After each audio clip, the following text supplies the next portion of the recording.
So yo, what's up mga bagang? Another reaction video na naman patungkol kay Nico David. Ayan, favorite na natin ngayon si Nico David. Okay. Pero by the way, itong video na nakikita nyo guys, hindi natin siya gagawa ng reaction video totally. Okay? Kumbaga, politika kasi to guys. And I don't want to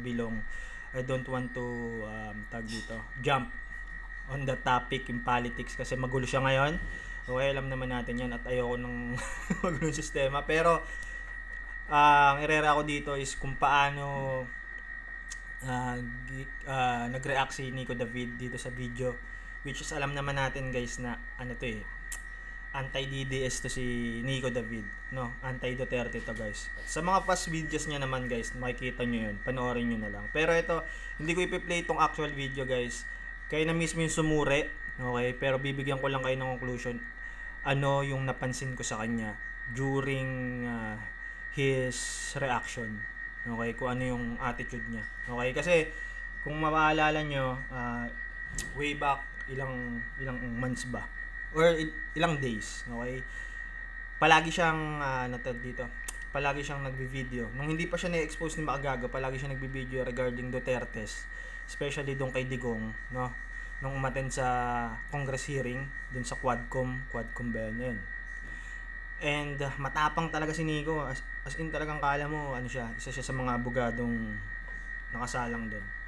Ganun yung dating sa akin kay Nico David during na hindi pa siya na-expose ni Makagago, or hindi naman siya in-expose ni Makagago eh. Si Ato ang nag-expose sa kanya. Okay, so correct me if I'm wrong. Si Ato talaga ang nag-expose sa kanya.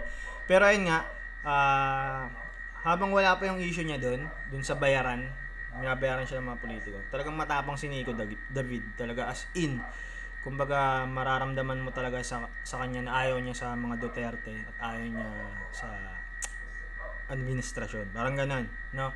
Pero aside doon guys, okay, balik lang tayo ng onte, okay.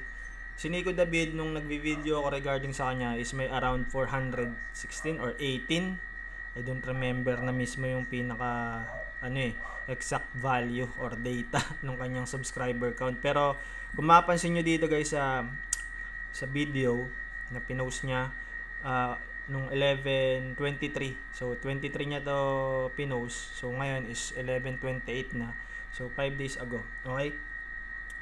So makikita nyo dyan is 403 na lang, okay. So almost nung una ko kasing video or unang expose ni Makagago, sorry sa word expose, or unang video ni Makagago rather, is around 420 something pa yan, or around 422, 23, mga ganun. Pero ngayon 403 na lang, so technically 20k, around 20k na yung nag-unsubscribe sa kanya, which is napakalaking subscribers count niyan. Why? Kasi guys, alam naman natin ngayon na ang YouTube medyo nag-lie low na siya in terms of viewership. Okay, kasi mostly nasa TikTok na and also Reels sa FB. So technically, wala na yung YouTube era. Okay, yung YouTube era. Kasi kung mapapansin nyo, mostly na mga content creator nasa FB na and also nasa TikTok kasi mas madaling magka-views doon. Compare dito sa YouTube talaga na talagang sinasadya kasi itong YouTube. Okay, pero ayun kung yung 403 na yan or yung 20k, around 20k na nawala kay pangalan nito, kay Nico David, is totally active pa. So malaking kawalan sa kanya yun. Why? Kasi syempre, 'di ba? Alam naman natin na isa 'yun sa nagpapabuhay ng isang content creator, yung kanyang mga subscribers, no. Do kahit hindi yan naka-notification bell, yung yung all notif, pero yung sabihin mo lang na naka-subscribe pa rin siya is napakalaking bagay na. Pero kung mawawalan ka ng 20k, okay, ako nga wala pa akong 20k pero 'di ba? Malaking bagay na kahit sabihin mong palima-lima yung nawawala or pa isa-isa, no? Malaking bagay kasi yun eh. Pero itong 20k, so technically big loss to para kay Nico David. Pero ayun nga, balik tayo guys. Okay, alam naman natin na nung nagkaroon ng video si Makagago is talagang nag-take L talaga itong si Nico David. Okay? Talagang natanggap niyang natalo siya ni Makagago dito sa punto na to. Itong time na to guys, ito yung revenge arc ni Makagago, which is talagang sabi nga natin na talagang time will tell, guys, no. Time will tell. Hindi mo pwedeng sabihin na nanalo ka na nung una at hindi ka na matatalo pa muli. Okay, so technically iba yung naging storya. Talagang as in bumaliktad ang storya, which is alam mo na, talagang Nico is being humbled. May makagago. But nevertheless, alam naman natin kung gaano sila nagtatalo sa social media, guys, no? Alam naman natin 'yon. Pero sa kabilang banda, guys, nung napanood ko to, okay, yung reaction ko dito sa kanya, guys, napakatino ni Nico David. Napaka-neutral, guys. And I don't know why. Wow, kanta yun, di ba? Hindi, guys, napansin ko lang na napakabait niya na mag-reaction video dito. I don't know, dahil siguro doon sa mga naging reaction sa kanya na yung politics bayaran siya, whatsoever. Technically, nag-lie-low siya. Okay? So, alam mo yun, na-plastic na ako talaga. Na-plastic ako dito kay Nico David or nagbago na ba siya? Hindi natin alam. I don't judge style. Hindi ko ayong husgahan siya based sa kanyang naging reaction lang dito dahil isang video lang naman to. Hindi ko alam kung nagbago na ba talaga siya after all the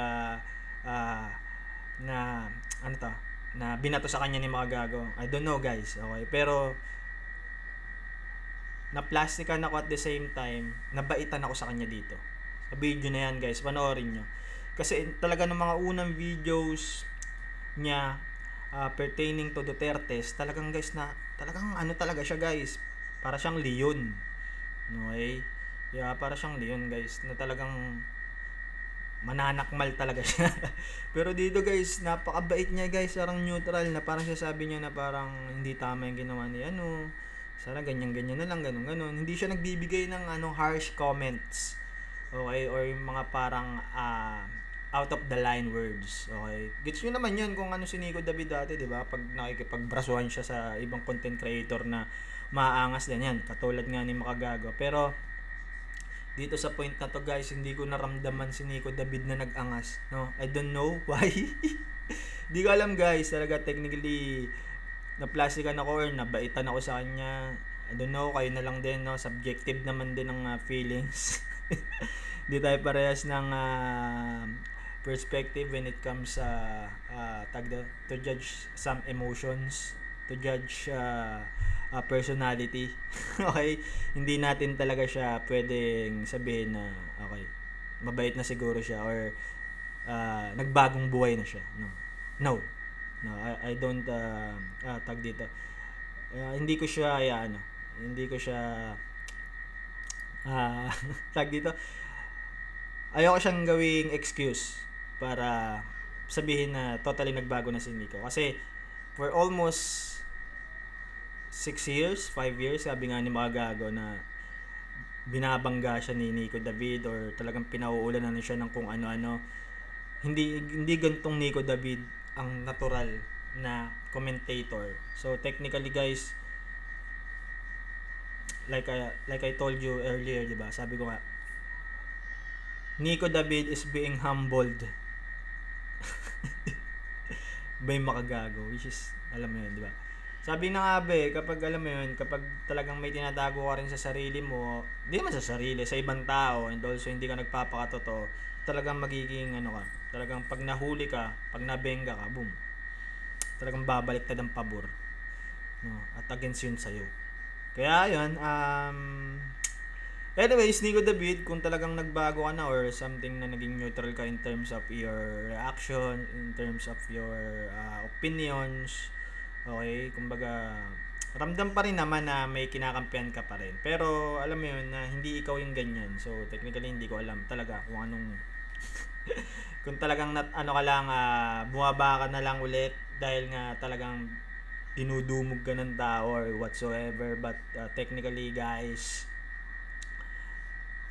Nico David is totally lost at this moment, guys. Okay, hindi ko pa siya nakikita na makakabawi siya na sa mga susunod na buwan. Hindi ko as long as hindi siya nag-video regarding kay Makagago and also hindi niya talaga parang baga hindi siya nag-apologize or something na alam mo yan, kung totoo man yung sinasabi ni mga gago, no, kung mag-apologize ka whatsoever, or ikikip mo pa rin sa sarili mo na tama ka at accusation lang yung nangyari against you, and then mananatili ka pa rin sa sitwasyong nandyan ka, kasi technically hindi yung mga tao hindi talaga pa alam mo yun, dadala na siya or something na alam mo yun, hindi na naniniwala ba. Okay, so ayun lang guys ang aking humble opinion patungkol dito kay Nico David, but still okay, aantayin namin yung sagot mo Nico David kay mga gago, kasi nag-warning ka rin naman kay mga gago na bring it on, okay, kung baga parang tuloy ang laban para sa iyo. Pero ayun, tayo na lang natin yung sagot ni Nico David patungkol sa kanyang mga issue, and also hintay natin yung mga post. Kasi ngayon talagang walang sustansya yung post ni Nico David when it comes sa politics, kasi medyo alam mo yun guys, hindi siya totally kapani-paniwala. Okay, kasi nga alam natin na bayaran siya. Pero siguro in terms sa ibang topic, pwede. Pero in terms sa politics, medyo pass muna tayo kay Nico David. Okay? Yun lang guys. I hope that you are safe today. I hope na masaya ka. I hope na kung nasan ka man, safe ka. So, ayun nga, nakita nyo naman, maaraw ngayon. So, umaga ko ito binidyo. So, yun lang guys. Maraming salamat mga bagang until sa ating next video. Salamat guys. Salamat din sa'yo Nico David, dahil sa'yo nagka-content ako. Dahil ang tagal mong maglabas ng sagot. Salamat kabagang. This one and only kabagang TBCB. Legit blooms.